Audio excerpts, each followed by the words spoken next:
Hello everyone, কেমন আছো সবাই? আশা করছি সবাই ভীষণ ভালো আছো। আমি পিয়ালি, আমাদের ছোট্ট সংসারে তোমাদের সকলকে জানাই অনেক অনেক স্বাগত এবং অনেক অনেক ভালোবাসা।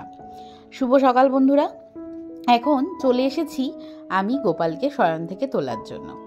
প্রথমেই ওর মুখে একটু জল দিয়ে পরিষ্কার করে নিলাম, যেরকম বাচ্চাদের সাথে আমরা করে থাকি, কারণ উনিও তো একটি ছোট্ট শিশু সুলভ গোপাল আমাদের।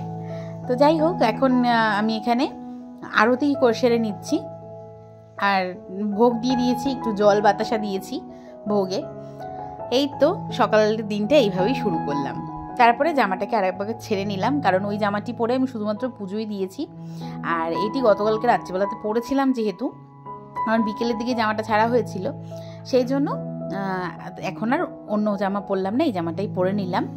আর সারাদিন তো সেরকম একটা নিজের যত্ন করা হয় না, সারাদিন এই সংসারের এদিক সেদিক করতে গিয়ে তখন আর মনে হয় না যে চুলটা একবার আঁচড়াই, তাই সকালবেলায় একবার আঁচড়ে নিলাম আর আর সেই রাত্রিবেলায় গিয়ে একবার আঁচড়াবো।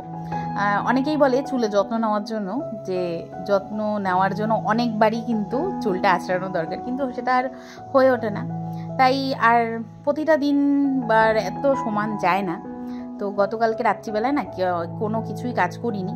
প্রতিদিন তো সংসারের চিন্তা করে থাকি, কিন্তু কালকে আর ইচ্ছেই করছিল না একেবারেই বাসনগুলো ধোয়ার জন্য, তাই ইচ্ছে করে ধুইনি, শুধুমাত্র জল ধোয়া করে এঁঠোটা ছাড়িয়ে রেখেছিলাম। এখন ওগুলো মেজে নিচ্ছি। আর দেখতেই তো পেলে চা বসিয়ে দিয়েছি। এই হয় জানো তো হাউস ওয়াইফদের, যে এই সংসারের গোছাতে গিয়ে নিজের দিকে পরিপাটি আর হয়ে ওঠা হয় না। এটা শুধু আমি নই, এরকম আমার মা কাকিমা সবাই করে এসেছে।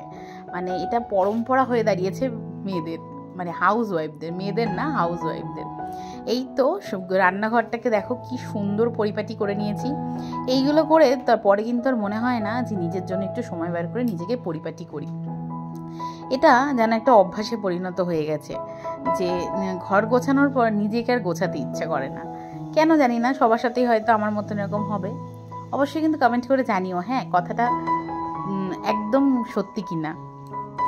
তো যাই হোক, আর এদিকে এখন ভাত বসিয়ে দিয়েছি আর কিছু সবজি রান্না হবে, তার জন্য কিছু কাটাকুটিও করে নেব। এখানে আমি পেঁয়াজ কেটে নিচ্ছি, আর ভিডিওটা মাঝখানে একটু বন্ধ ছিল, তখন নিচে বসে আমি চাল কুমড়ো কুচিয়ে নিয়েছি। ওই যে দেখতে পাচ্ছ বাটির মধ্যে, ওখানে চাল কুমড়ো কাটা রয়েছে। আজকে চাল কুমড়োটা একদম আলু ভাজার মতন করে কুচিয়ে নিয়েছি। এর মধ্যে একটু রাঁধুনি সোমবার, শুকনো লঙ্কা তেলের মধ্যে দিয়ে তারপরে পেঁয়াজটা দিয়ে দেবো, তারপরে ওটাকে ভাজা ভাজা করব। প্রতিদিন তো তরকারি খাওয়া হয় মুগ ডাল দিয়ে, আজকে কিন্তু সেটা করব না। এই তো এখানে দেখো কড়াই আমি চাপিয়ে দিয়েছি, আর সাথে তো ওই সাইডে ভাতটাও বসিয়ে দিয়েছি। আর এই যে রাঁধুনি সোমবার দিয়ে দিলাম, তার মধ্যে দিলাম একটু শুকনো লঙ্কা, আর এখন পেঁয়াজটা একটু লাল লাল করে ভেজে নিচ্ছি। তার মধ্যে কিছুটা কাঁচা লঙ্কা দিয়ে দেবো, আর এই কাঁচা লঙ্কাগুলো খুব একটা বেশি ঝাল নয়, তাই জন্য আর ওই আলাদা করে কুচিয়ে দিলাম না, গোটা গোটাই দিয়ে দিলাম, নাড়াচাড়া করতে করতেই গলে যাবে। আর এর মধ্যে দিয়ে দিচ্ছি এখন চাল কুমড়োটা দিয়ে দিয়েছি, আর নুন হলুদ দিয়ে এটাকে ভালো করে নাড়াচাড়া করে এখন একটু ভাজা ভাজা করে নেব। রান্নাটা হয়ে যাক, তারপর তোমাদেরকে আবার দেখাচ্ছি। গ্যাস ওভেনে তো রান্না হচ্ছে, আর এখন চলে আসলাম এই আখির এই ঘরটা পরিষ্কার করতে। আসলে গতকালকে বিকেলবেলায় তবলা স্যার এসেছিলেন, তখন আর তবলাটা নামাতে ইচ্ছে করেনি, তাই আর নামাইনি, এখানেই রেখে দিয়েছিলাম। সকালবেলা আজকে আর পড়া ছিল না যেহেতু, তাই জন্যই মানে বিছানাটা এতটাই অগোছালো হয়ে আছে। হ্যাঁ, পড়া শেষ হয়ে যাওয়ার পরে অগোছালো থাকে, আর পড়া হয়ে যাওয়ার আগে কিন্তু বেশ গোছানোই থাকে। এখন এটাকে ভালো করে ঝেড়ে মুছে পরিষ্কার করে নিলাম, কারণ দুপুরবেলা আমি এখানে বসে এডিট করি, আর আমার দুপুরবেলাটা না ওই ঘরে ঘুমোতে একদম ভালো লাগে না, বা বসতেও ভালো লাগে না। আমার এই ঘরটা একা একা থাকতে ভীষণই ভালো লাগে, কেন জানি না। আর এদিকে সমস্ত মশলা বের করে রেখেছিলাম, কারণ আমি রাঁধুনিটা খুঁজে পাচ্ছিলাম না। তারপরে দেখলাম এ বাবা, আমি তো একটা কৌটোতেই রেখে দিয়েছি। আসলে কি বলতো, বেশিরভাগ মানে মশলার কৌটোগুলোই আলাদা আলাদা করে রাখা নেই আমার, কিছু মশলার কৌটোতে থাকে, আর কিছু ওইরকমভাবে থাকে। আর এখন রান্না আমার হয়ে গেছে, ছাদে চলে আসলাম। দেখতেই তো পাচ্ছ ওয়েদারটা ভীষণই মেঘলা মেঘলা একটা ওয়েদার, কারণ বৃষ্টি হয়েছে। তো সকালবেলা রাত্রে হয়েছে বৃষ্টিটা, সকাল থেকে বৃষ্টি হচ্ছে না, কিন্তু ভীষণ হাওয়া দিচ্ছে, আর তোমার মেঘলা হয়ে আছে। এদিকে এখন কালকের কিছু জামা কাপড় আমি ধুয়ে দিচ্ছি, যেগুলো আমি পরেছিলাম। আর রাতে যে নাইটিটা পরে আমি প্রতিদিনই ঘুমিয়ে থাকি, সেই নাইটিটাও ধুয়ে দিচ্ছি। এই তো এইগুলো সেরে আমি স্নানে যাব, তারপরে পুজো দিতে যাব। আর আগের দিনকে কিছু কাচাকুচি করেছিলাম, সেইগুলো না এখানে রয়ে গেছে। এইগুলোকে একটু এখন ভাজ করে তারপরেই ঘরে নিয়ে যাব, কারণ খুব একটা দেরি হয়নি, খুব তাড়াতাড়ি আমার আজকের কাজটা শেষ হয়েছে।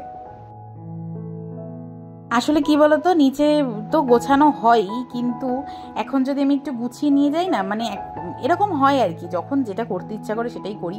এখন আবার মনে হলো এখান থেকে একটু গুছিয়ে নিয়ে গেলে ভালোই হয়। তারপরে স্নান সেরে পুজো দিয়ে নিয়েছি। এখন এই যে করেছে এখানে তোমাদের দাদাভাই গাঠি কচু ভাজা করেছিল, আর এই হচ্ছে চাল কুমড়ো ভাজা, পেঁয়াজ দিয়ে লঙ্কা দিয়ে রাঁধুনি সোমবার দিয়ে, ভীষণ টেস্টি লেগেছিল, কোনো রকম নুন মিষ্টি দিইনি আমি এর মধ্যে। আর এই হচ্ছে কালকের ডাল আর প্লেন ভাত, ব্যাস। এখন বাজে ওই রাত 8:30 মতো, চলে এসেছি এখন রুটি বানাতে রাতের জন্যে। আর কিছুটা ভাত আছে, কিছুটা রুটি বানাবো, আর কিছুটা তো তরকারি দেখলেই, আজকে বিশেষ কিছু রান্না করিনি, তাই জন্য এখন আলুর দম বসিয়েছি। কথা বলতে বলতে ভিডিও শেষে চলে এসেছি। আজকে ভিডিওটা তোমাদের কেমন লাগলো অবশ্যই কমেন্ট করে জানিও বন্ধুরা। আজ আসি, দেখা হচ্ছে নতুন একটা ব্লগ নিয়ে। ভালো থেকো, সুস্থ থেকো।